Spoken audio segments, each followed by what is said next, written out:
la deuxième partie de devoir numéro 7. On définit la fonction f par l'expression f de x est égal à 1 sur x intégral de 0 à x f de t dt si x est différent de 0 et f de 0 est égal à 1. Alors, première question, montrer que f hyper est continu sur R. Voilà. Commençons par f hyper. Voilà. Il s'agit de montrer que, quel que soit x, appartienne à l'ensemble des définitions qui est R moins x appartient à R, et f de moins x est égal à f de x.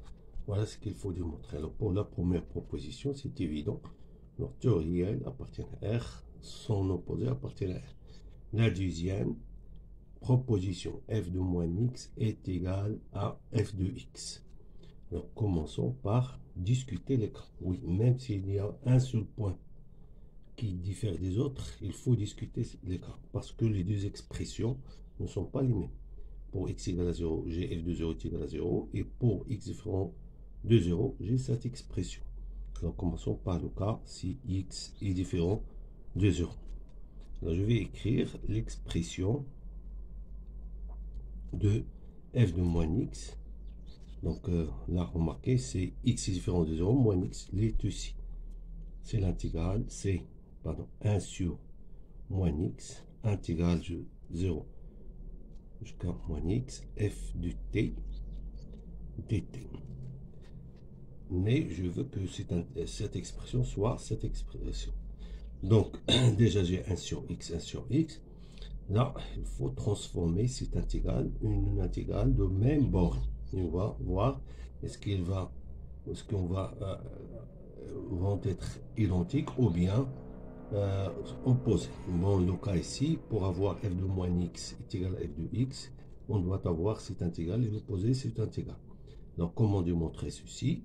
Il faut transformer les bornes. Et pour transformer les bornes, il faut un changement de variable dans cette intégrale. Alors, dans l'intégrale, voilà, voici ici, comme ça, dans l'intégrale 0 jusqu'à moins x, f de t, dt, effectuons le changement de variable. Voilà, je veux avoir 0x, donc le changement de variable, c'est évident, c'est u est égal à moins t. Voilà. Alors, commençons maintenant les étapes de changement. D'abord, on commence par les bornes. Alors, pour t égale à 0, u égale à 0. Pour t égale à moins x, u est égal à x. Alors, deuxième étape, c'est la dérivation. Alors, j'ai t est égal à moins u, implique que dt, c'est la dérivée de cette fonction qui est moins 1 fois du. Et donc, l'intégrale de 0 jusqu'à moins x, f de t dt égale, alors 0 est devenu 0, moins x est devenu x, f de moins u, dt c'est moins 2. Alors rappelons que notre fonction f, c'est une fonction paire, donc f de moins u c'est u.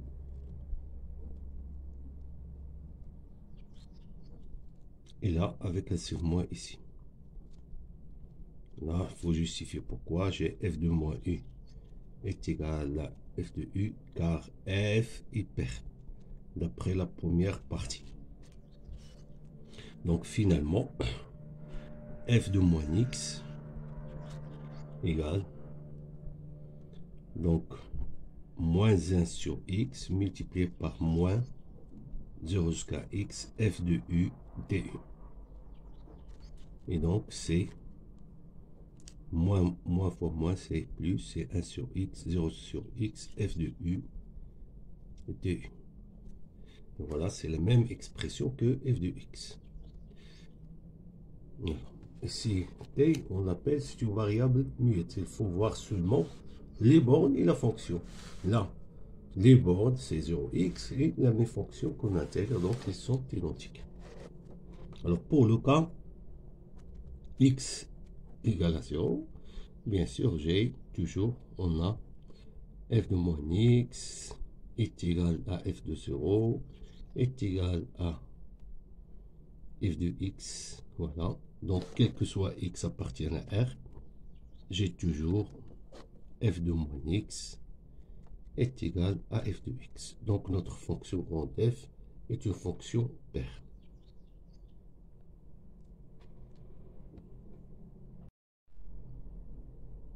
Question suivante. Montrer que f est continu sur R. Alors, je rappelle l'expression de f. J'ai f de x, c'est 1 sur x, l'intégrale de 0 jusqu'à x, f de t, dt, si x est différent de 0, et f de 0 égale à 1. Donc, nous allons ici distinguer deux cas. La continuité en un point différent de 0 et la continuité en 0. Alors, pour la continuité, on a un point différent de 0. Continuité en un point distinct de 0.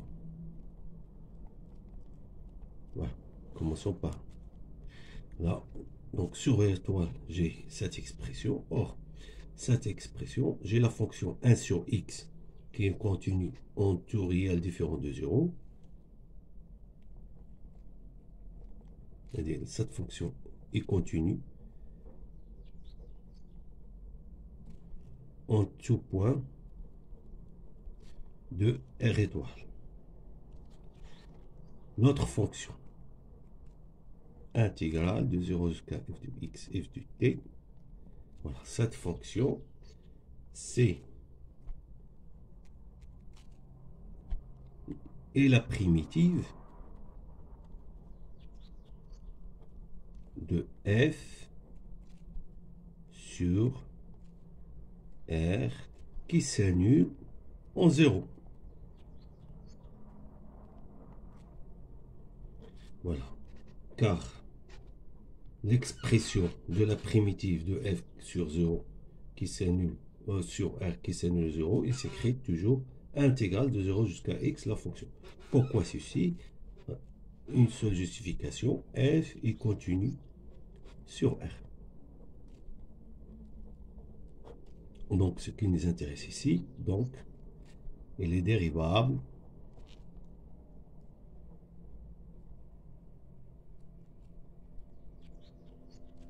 sur R. Alors, continue. Elle est continue sur R.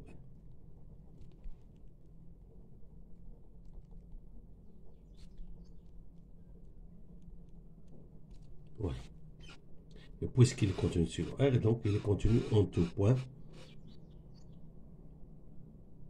de R étoile. Voilà. Comme f de x, c'est le produit de ces deux fonctions, 1 sur x, 0 jusqu'à x, f de t, dt, alors, grand F est continu en tout point de R étoile. Produit, voilà, justification, produit de deux fonctions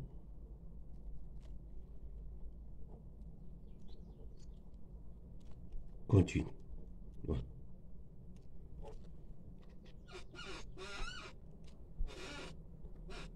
Alors maintenant, passons à la continuité en 0. Continuité en 0. Donc, montrons que, voilà, puisque nous demandait qu'il est continu, donc on doit montrer la limite quand x tend vers 0 de f de x égale à f de 0 est égal à 1. Voilà, c'est ce qu'il faut démontrer. Alors, regardons bien l'expression f de x est égal à 1 sur x, de 0 jusqu'à x, f de t, dt. Alors, on a dit ceci, c'est la primitive de la fonction f sur r qui s'annule en 0. Alors, si je pose h de x est égal à l'intégrale de 0 jusqu'à x, f de t, dt, alors j'ai h de 0, c'est 0, et f de x devient le taux d'accroissement de h entre x et 0. Or, on a montré h est dérivable sur r. Voilà, c'est déjà démontré. C'est la primitive qui s'annule, de f qui s'annule en 0. Donc, la limite quand x tend vers 0 de f de x, c'est la limite de taux d'accroissement qui est égale à h' de 0, qui est égal à f de 0. Rappelons que h est la primitive de petit f. h' de x, c'est f de x. Or, f' de 0, c'est 1, qui est égal à f de 0. Donc, grand f est continu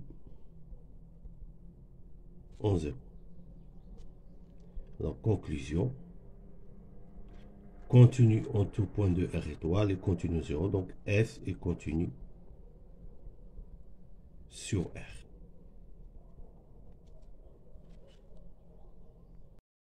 Deuxième question. Montrer que quel que soit x appartient à R, on a cet encadrement. D'abord, il faut distinguer les cas x est égal à 0 et le cas x différent de 0. Commençons par le cas x différent de 0. Alors, j'ai f de x est égal, l'intégrale est égal à 1 sur x multiplié par 0x f de t dt. Donc, un bon encadrement de f sur le segment sur x va nous donner cet encadrement. Mais avant de commencer l'encadrement, alors rappelons que les règles d'ordre et d'intégrale nous demandent toujours que la borne inférieure soit inférieure à la borne supérieure. Toujours. Donc, il faut discuter les cas. Premier cas, x strictement positif. Alors, choisissons, considérons t, un réel appartient à 0x. Alors, j'ai t compris entre 0 et 1 et x. Alors, rappelons que f, on a f, d'après la première partie, f est décroissante sur R+. Donc, f de t est compris entre f de x et f de 0. C'est-à-dire f de t est compris entre f de x, f de 0, c'est 1. Alors, nous allons intégrer de 0 jusqu'à x, f de t, dt. Intégrale, ceci est une constante par rapport à la fonction f de t. Donc, c'est f de x, intégrale de 0 jusqu'à x, dt, intégrale de 0 jusqu'à x, dt. Rappelons que l'intégrale de 0 à x dt, c'est t 0x qui va nous donner x. Et donc, l'intégrale de 0 jusqu'à x, f de t dt, est compris entre f de x et x. Alors, divisons par x. Alors, puisque... Non, donc ici, c'est x, oui. Voilà. f de x fois x. Alors, puisque x est strictement positif, alors je peux diviser sans changer l'ordre. C'est 1 sur x, intégrale de 0 jusqu'à x, f de t, dt, ici f de x, ici 1. Donc f de x est compris entre f de x et 1. Alors, deuxième cas, x strictement négatif. Alors, on va utiliser la parité de f. Alors, comme moins x est strictement positif, alors je peux appliquer l'encadrement précédent à moins x. F de moins x strictement inférieur à inférieur ou égal à f de moins x, inférieur ou égal à 1. Or, f de moins x, c'est f de x. D'après la première partie, f hyper. Et aussi, on a f de moins x est égal à f de x. Donc, j'ai f de x inférieur ou égal à f de x inférieur ou égal à 1. Maintenant, passons pour le cas x égale à 0. J'ai f de 0 est égal à f de petit f de 0 est égal à 1. Et alors, j'ai une inégalité f de 0, double inégalité, pardon, f de 0 ici 1. Donc, conclusion, quel que soit x appartienne à R, j'ai l'encadrement f de x compris entre f de x et 1.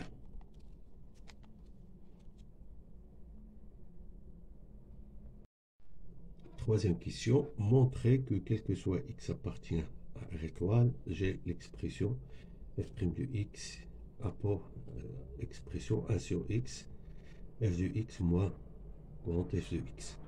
Alors normalement, dans cette question, on vous demande d'abord de démontrer que grand f est dérivable. On l'a déjà démontré lors de démonstration de la continuité. Voilà.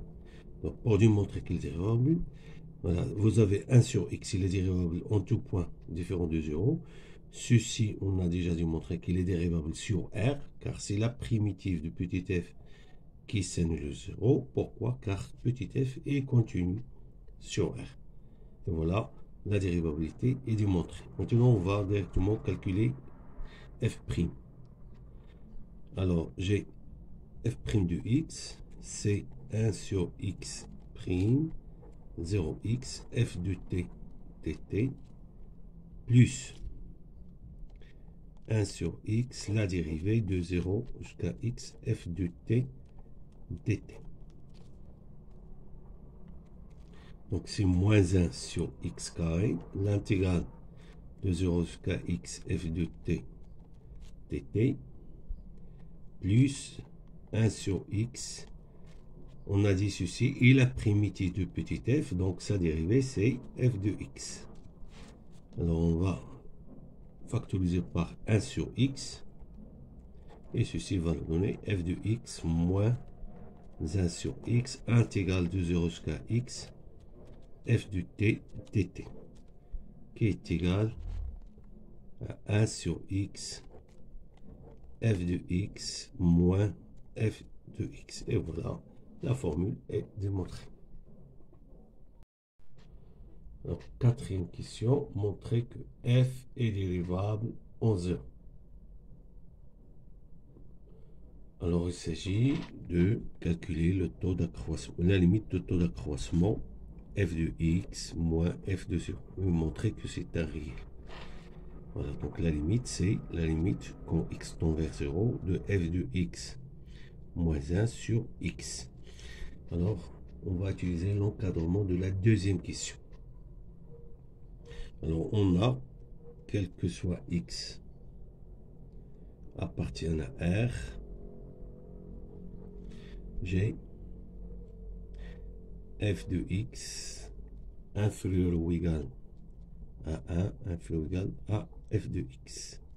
Alors, on va retrancher 1, donc 0, et ici, f de x moins 1. Alors, si je divise par x, j'obtiens ici le taux d'accroissement de f entre x et 0, car l'image de 0 par petit f, c'est aussi 1.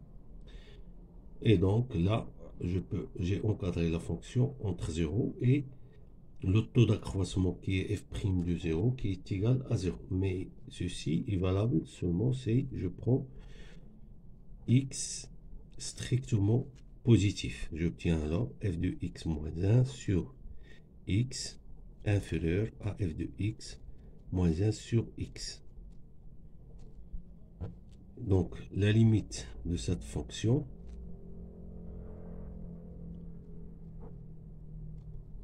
c'est la limite quand x tend vers 0 de f de x moins f de 0 sur x moins 0 qui donne f' de 0 qui est égal à 0.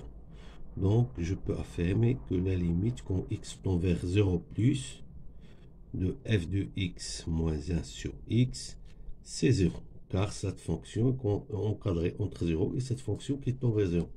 Alors pour x strictement négatif, lorsque je divise par x, l'ordre change. Donc ici, f de x moins 1 sur x, et ici 0. Alors, comme j'ai toujours la limite quand x tend vers 0 de f de x moins 1 sur x, c'est 0. Donc la limite à gauche de f de x moins 1 sur x, c'est toujours 0.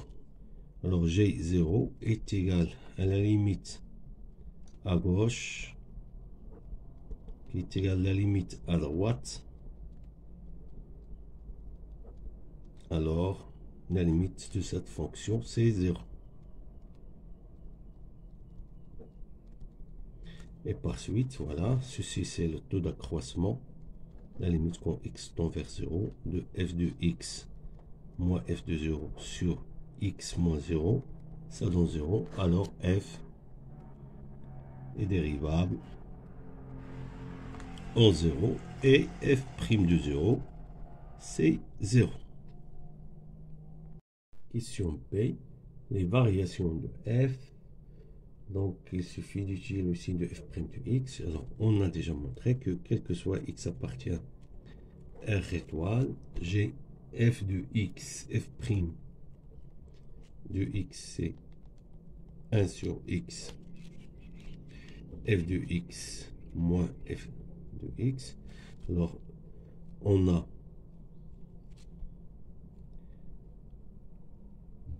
démontré que f de x est inférieur à grand f de x. Donc f de x moins f de x est toujours négatif. Donc pour x strictement positif, alors j'ai 1 sur x fois f de x moins f de grand x est inférieur ou égal à 0. Donc dans ce cas, f' de x est négatif. Pour x strictement négatif, 1 sur x, f de x moins f de grand x est positif. Donc f' de x est positif. On obtient le tableau suivant.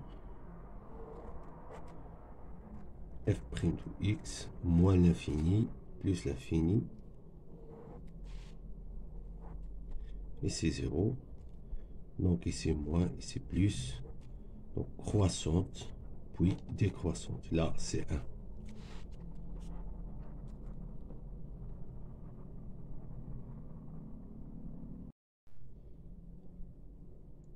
Alors, question C, quel que soit x appartient à 1 plus, vérifie cet encadrement. Alors, je vais commencer par cet encadrement.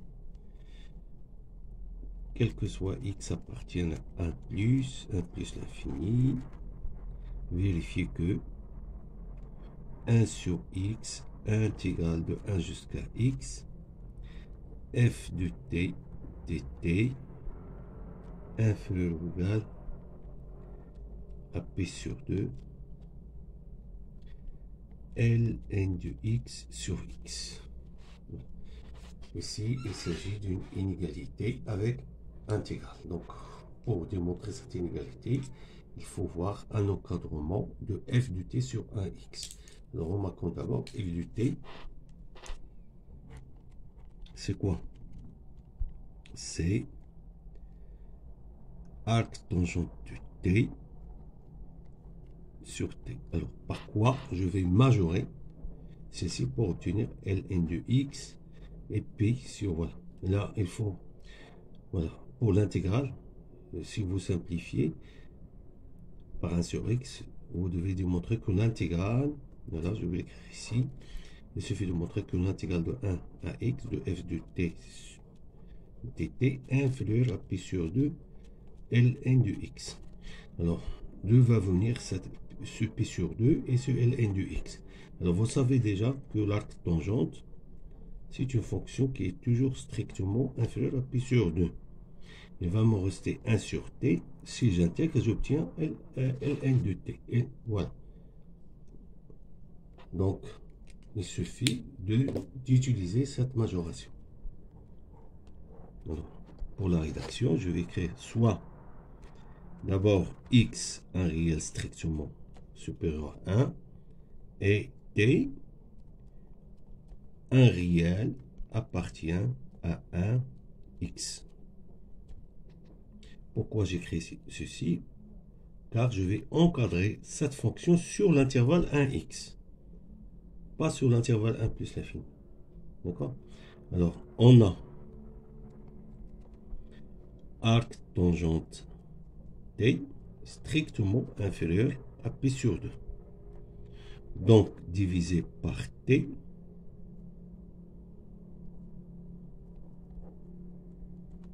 ceci va vous donner P sur 2 fois 1 sur t. Alors, ceci va vous donner f de t inférieur strictement à P sur 2 fois 1 sur t. Maintenant, je peux intégrer de 0 jusqu'à x f de t dt inférieur ou égal. Alors, je rappelle là, les propriétés de l'intégrale et l'ordre, vous n'avez que des inégalités larges, c'est-à-dire inférieures ou égales. Lorsque vous avez une inégalité stricte, lorsqu'on passe aux intégrales, il faut écrire inférieur ou égal. P sur 2, l'intégrale de 0 jusqu'à x, 1 sur t dt. Donc, je calcule l'intégrale, pardon, l'intégrale de 1 à x, c'est pas de 0, 1 à x. Voilà, donc l'intégrale de 1 à x, 1 sur t dt, c'est crochet ln de t de 1 à x. C'est ln de x moins ln de 1 qui est égal à ln de x. Donc j'obtiens 1 sur x, l'intégrale de 1 à x, f de t dt inférieur à P sur 2 ln de x. Donc je vais diviser par x.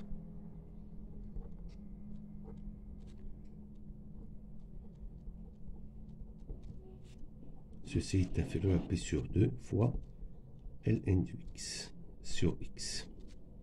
Voilà pour l'inégalité à droite. Alors passons maintenant à l'inégalité à gauche. Alors, on vous demande de montrer que soit x appartient à 1 plus l'infini, vous avez 0 strictement inférieur à 1 sur x, l'intégrale de 1 jusqu'à x f de t dt. Alors là, il s'agit d'une inégalité stricte.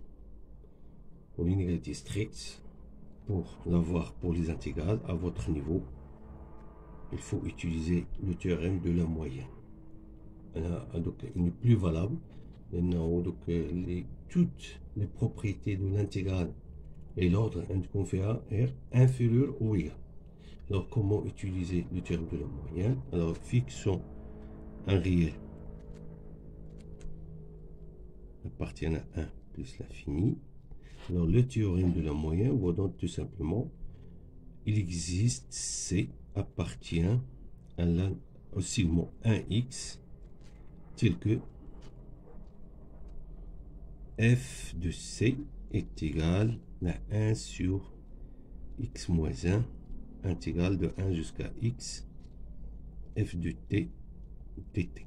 Voilà.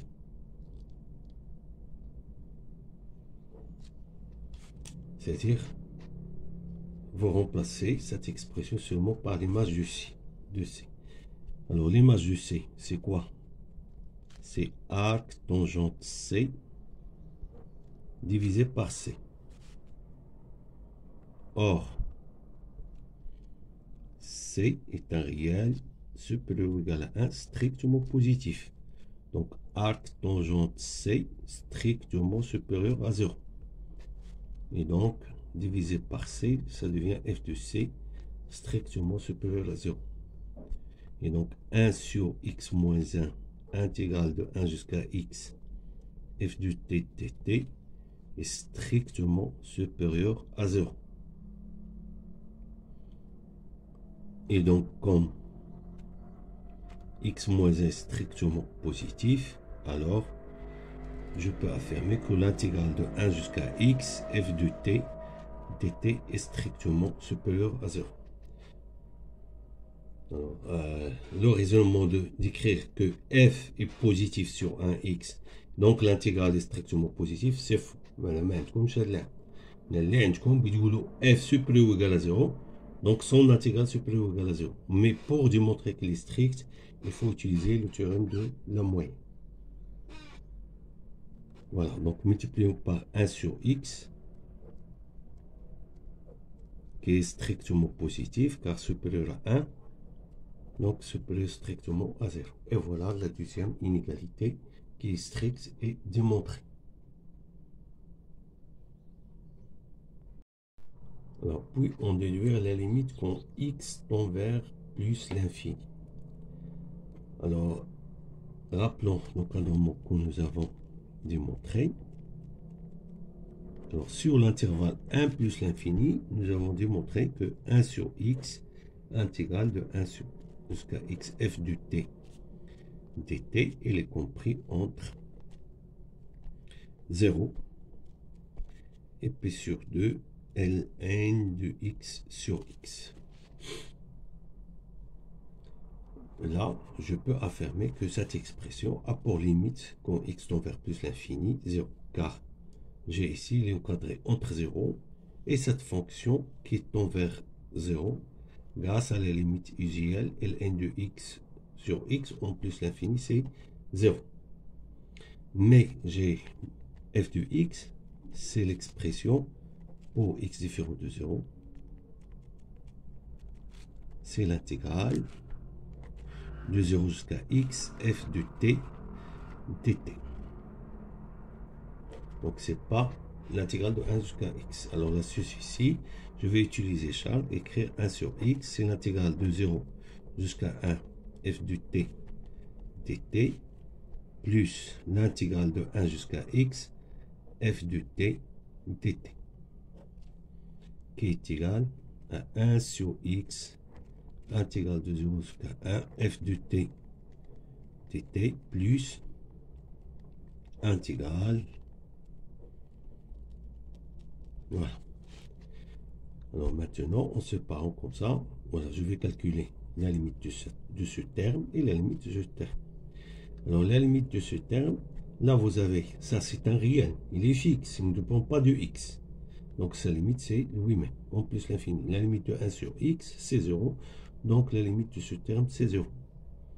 Donc on a la limite quand x tend vers plus l'infini de 1 sur x, 0 jusqu'à 1 f de t dt, c'est la limite de cette fonction qui est égale à 0 multipliée par cette constante égale à 0. Pour l'autre terme, je vais appliquer par la remarque qu'on a fait. Pour x strictement supérieur à 1, j'ai l'encadrement 1 sur x, l'intégrale de 1 jusqu'à x, f de t dt, y compris entre 0 p sur 2 ln de x sur x. Alors, comme la limite quand x tend vers plus l'infini de p sur 2 ln de x sur x c'est 0, alors la limite quand x tend vers plus l'infini de 1 sur x intégrale de 1 à x, f de t dt égale à 0. Alors, j'ai la limite quand x tend vers plus l'infini de f de x égale à 0, plus 0 c'est 0.